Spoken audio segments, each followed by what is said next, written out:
Au moment où l'armée française est chassée par la volonté populaire de différents pays au Sahel, le président Patrice Talon décide de renforcer ses liens avec des entités qui sont connues comme étant les entités responsables de la situation de déstabilisation au Sahel.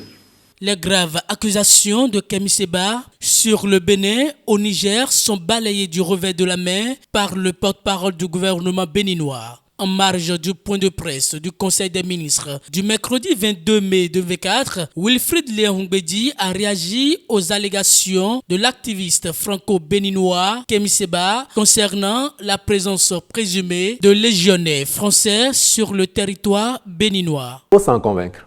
Il n'y a pas un autre objectif à l'activisme soi-disant de M. Kémi Séba que de provoquer des troubles au Bénin, provoquer la déstabilisation de notre pays. Autrement, vous en conviendrez, les arguments fallacieux qui sont souvent évoqués pour justifier un certain nationalisme ou d'un certain panafricanisme sont sans fondement aucun s'agissant du Bénin.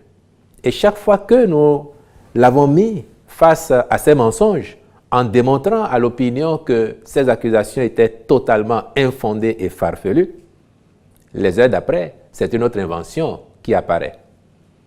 Et le cas d'espèce, c'est que tout dernièrement, quand on a fini de démontrer, en lançant même le défi à ceux qui voudraient, à partir du Niger, venir ici, faire le tour de notre pays pour voir avec nous s'il y avait des bases militaires françaises, quand on a fini de démontrer l'inexistence de ces bases, c'est depuis Niamey que M. Kapo-Chichi a inventé, parce qu'il aurait été convaincu, lui, par des documents qui lui auraient été présentés là-bas, il aurait été convaincu, disais-je, de la présence de légionnaires français au sein de notre armée pour je ne sais quoi à faire ici.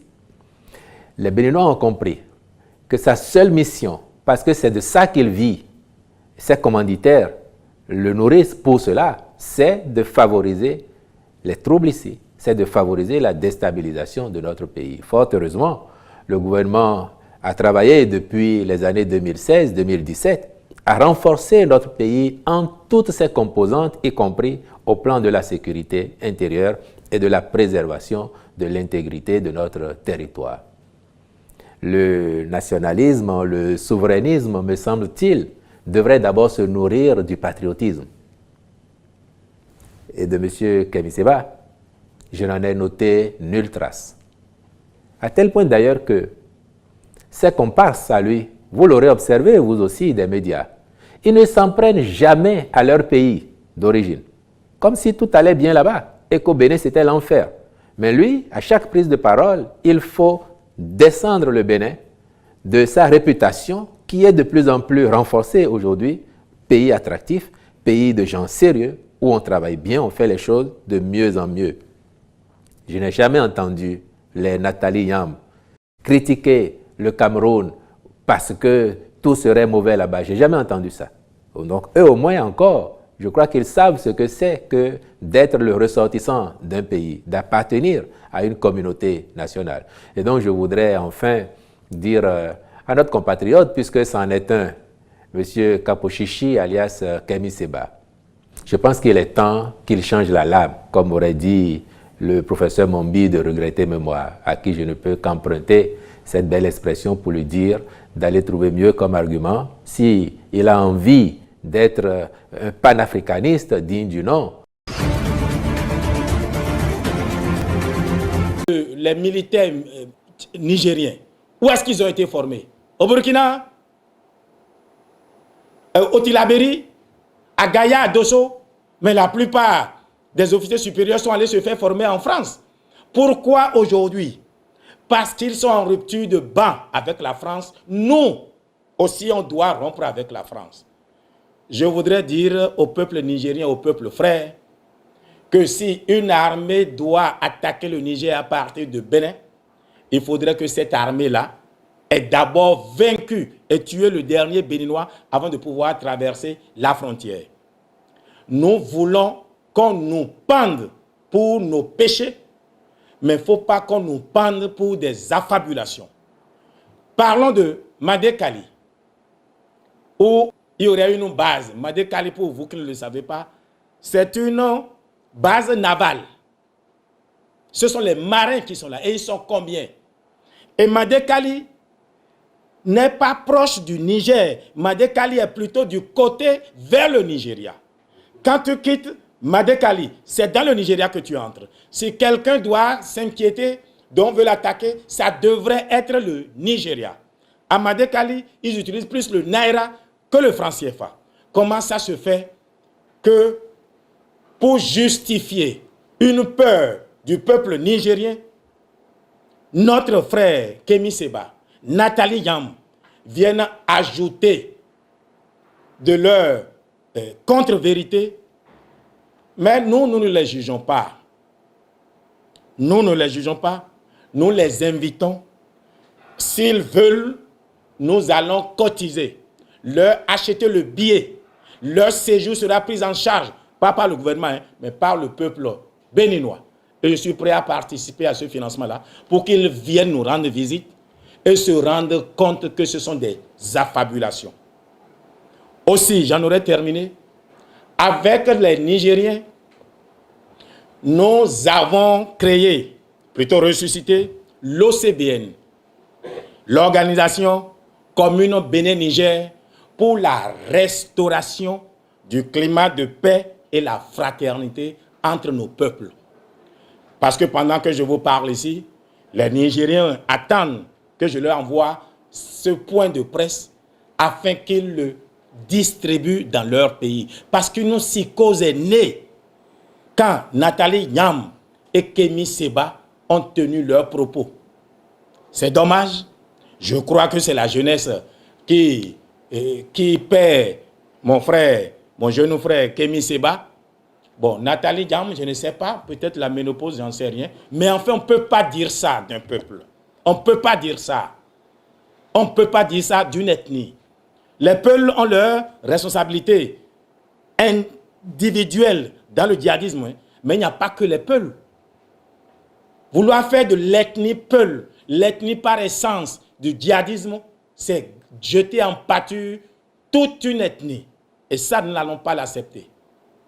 Je vous remercie de votre attention et je vous dis, allez leur dire que le président Talon n'est candidat à rien en 2026 et que les gens ne fassent pas de la lutte politique, de la haine à Talon, la haine au Bénin. Nous n'avons que le Bénin. On peut bien être opposant, mais ne pas détester son pays.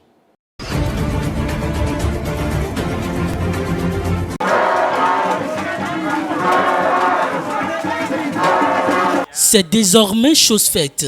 La marche pacifique initiée par la Confédération syndicale des travailleurs du Bénin CSTB a eu lieu ce mercredi 22 mai 2024.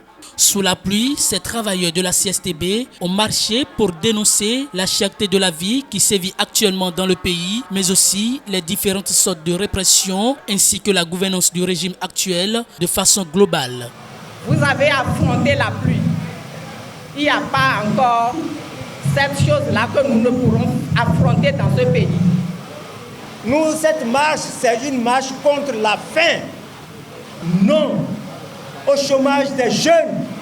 Parce que, chers amis, c'est pour la jeunesse que nous sommes en train de nous battre. Parce que si tu as 2, 3, 4, 5 garçons et des filles à la maison, diplômés, que tu dois nourrir, mais tu vas trouver l'argent là où?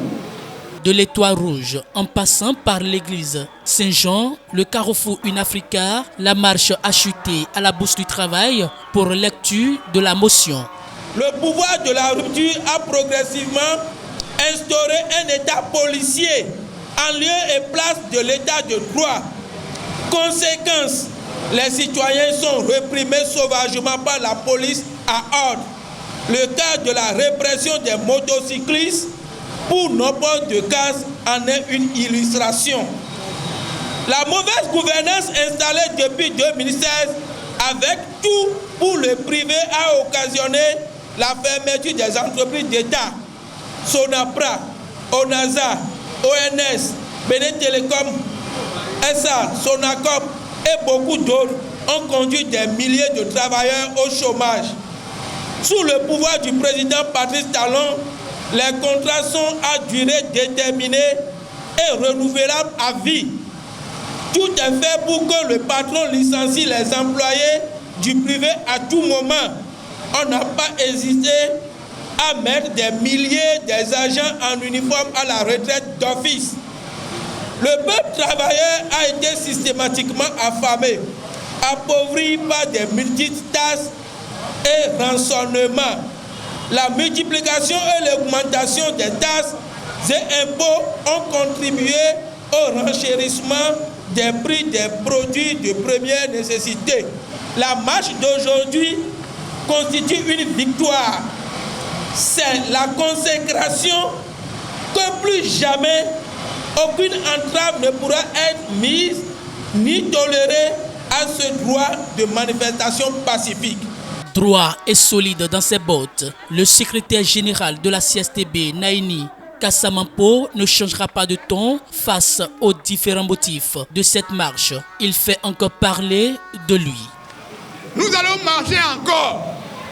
Nous allons faire grève. Nous allons faire ville morte. Comme les gens les Tokpa de Porto-Novo avaient fait là, il faut les applaudir. Nous allons faire sit-in pour arracher nos droits. C'est pour cela que aujourd'hui, vous marchez pour tous les peuples du Bénin. Alors, une fois encore, bravo, je félicite les invités qui sont arrivés. Je félicite tous ceux qui nous ont soutenus, les individus, les groupes, les organisations syndicales de défense des droits de l'homme, politiques du Bénin et de l'extérieur, tous ceux qui nous ont soutenus contre les emprisonnements. Nous félicitons tous ceux-là et nous disons, nous continuons le combat et la victoire est nécessairement à nous. Je vous remercie, chers camarades.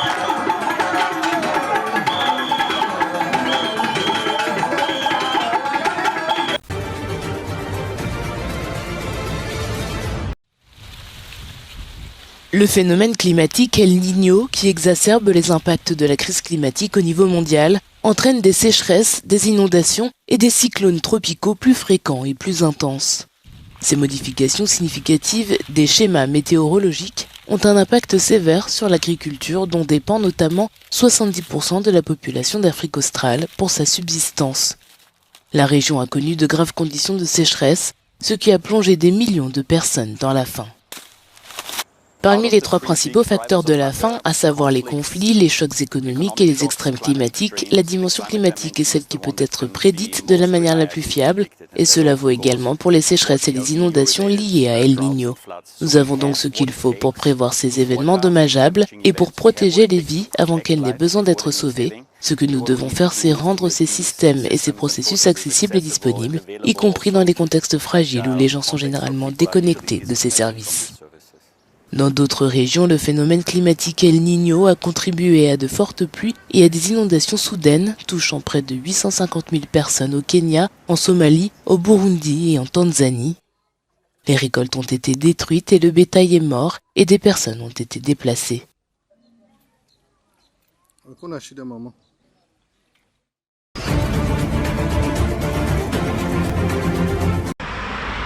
Pendant des années en Afrique du Sud, l'ANC, le Congrès national africain, incarnait un mouvement visant à libérer les Noirs de l'oppression de la minorité blanche et à défendre le principe d'une vie meilleure pour tous. Mais 30 ans après être passé de mouvement de libération à parti politique au pouvoir, force est de constater que l'ancien favori du pays est boycotté. Cela m'a vraiment blessé. Je travaille avec des enfants qui ont besoin d'être pris en charge et l'ANC fait tout sauf prendre en charge ce que je fais. Ce n'est pas forcément pour l'organisation dans laquelle je travaille, mais pour toutes les structures qui aident les enfants.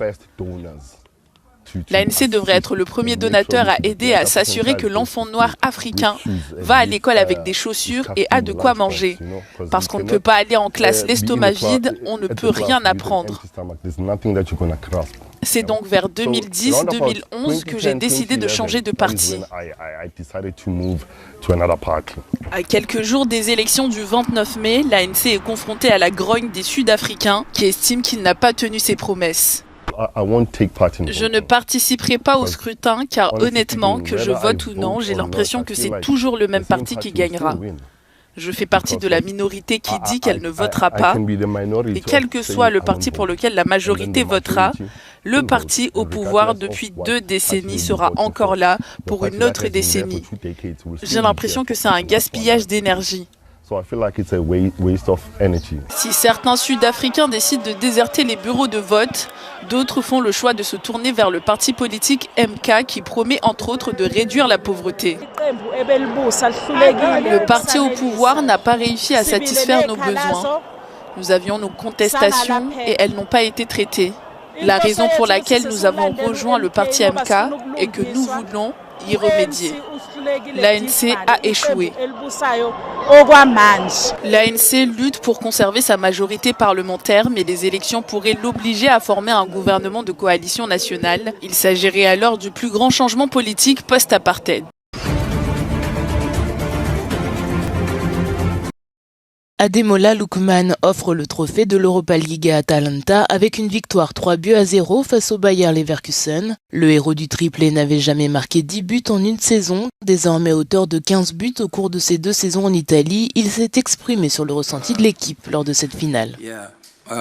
Oui, nous avons joué un match fantastique ce soir. Dans tous les domaines, je pense que dès la première minute, nous avons montré nos intentions. Nous avons fait une première mi-temps fantastique et en deuxième mi-temps, nous ne nous sommes pas reposés sur nos lauriers. Nous avons continué à pousser, nous nous sommes procuré des occasions et nous avons gagné le match aujourd'hui. Il s'agit du premier triplé de l'histoire dans une finale de club européen depuis 1975. Arrivé dans le club italien il y a 2 ans, l'international nigérian né à Londres s'est révélé en tant qu'attaquant et s'épanouit davantage dans son jeu. J'ai toujours eu confiance en ma capacité à créer et à marquer des buts et à aider mes coéquipiers à mettre en place un système. Ces 2 dernières années, comme je l'ai dit, j'ai été capable d'élever mon jeu à un niveau supérieur et de le montrer de manière plus régulière. Les supporters de l'Atalanta ont savouré la victoire de l'équipe italienne qui disputait sa première finale.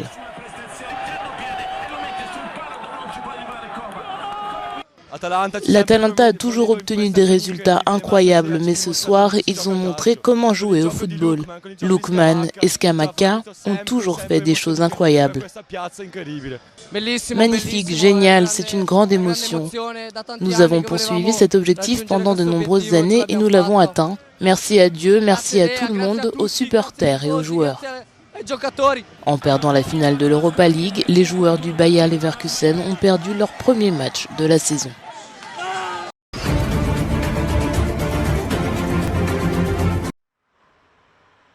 Le vice-ministre palestinien chargé des affaires multilatérales, Ammar Hijazi, a salué mercredi la reconnaissance de l'État palestinien par la Norvège, l'Irlande et l'Espagne.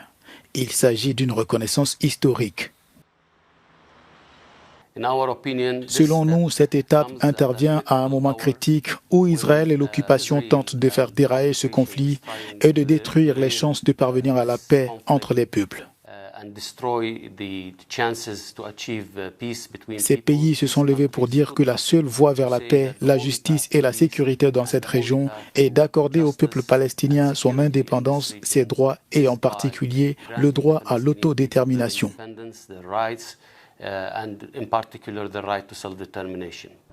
Cette initiative pourrait accroître la pression sur les poids lourds du continent que sont la France et l'Allemagne pour qu'ils reconsidèrent leur position. Israël a déjà rappelé ses ambassadeurs en Irlande et en Norvège. Sur le terrain, la crise humanitaire à Gaza s'est aggravée au cours des 2 dernières semaines depuis qu'Israël a lancé une incursion à Rafah.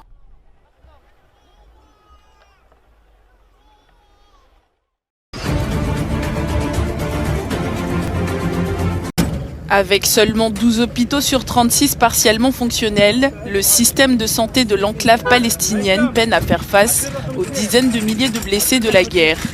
Les Nations Unies affirment que même si des hôpitaux de campagne supplémentaires sont opérationnels, l'infrastructure sanitaire est loin d'être suffisante. beaucoup ont des lésions cérébrales traumatiques et des milliers ont perdu leur capacité auditive à cause des explosions incessantes. Des milliers de personnes attendent également d'être évacuées de Gaza parce qu'elles ont besoin de soins du plus haut niveau.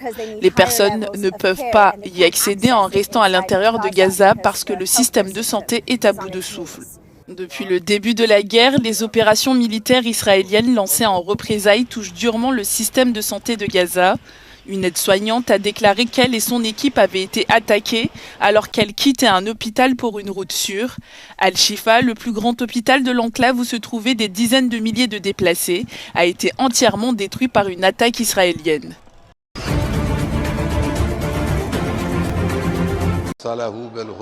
Plusieurs milliers de personnes réunies mercredi à Téhéran pour rendre hommage à Ebrahim Raïssi, le président iranien mort dimanche dans un accident d'hélicoptère. Le deuil retentit jusqu'en Russie où le président Vladimir Poutine ne tarit pas d'éloges pour l'homme.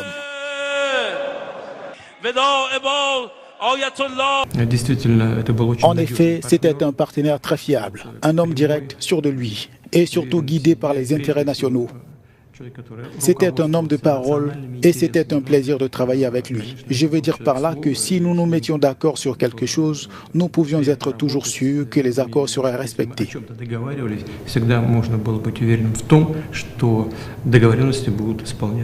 Au chef de la Douma d'État, Vyacheslav Volodine, qui représente Moscou à ses funérailles, Vladimir Poutine a donné des instructions claires.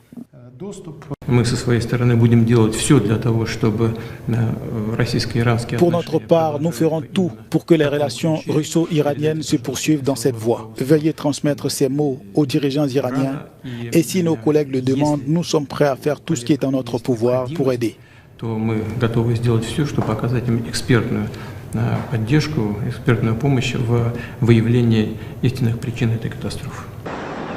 Le président cubain Miguel Díaz-Canel a décrété un deuil national de 36 heures pour la mort du président iranien et les drapeaux en berne sur les bâtiments publics de l'île.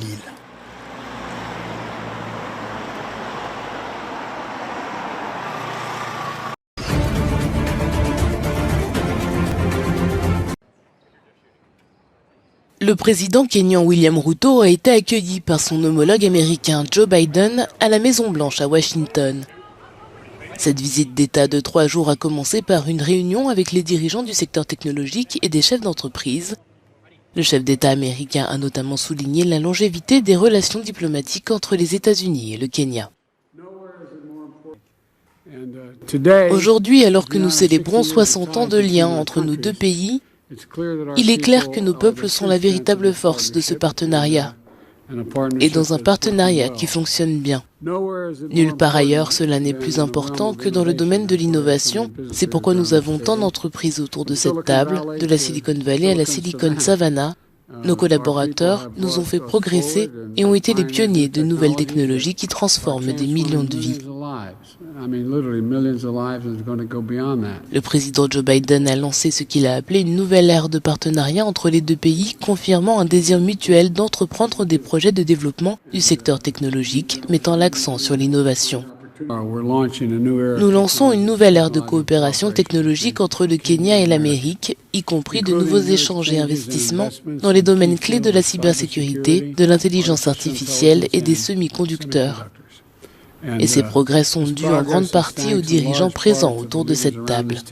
Les États-Unis devraient, à l'issue de cette visite d'État, désigner le Kenya comme un allié majeur non membre de l'OTAN. Le Kenya serait le premier pays d'Afrique subsaharienne à recevoir cette désignation qui symbolise la volonté de Washington d'approfondir ses relations stratégiques avec le pays.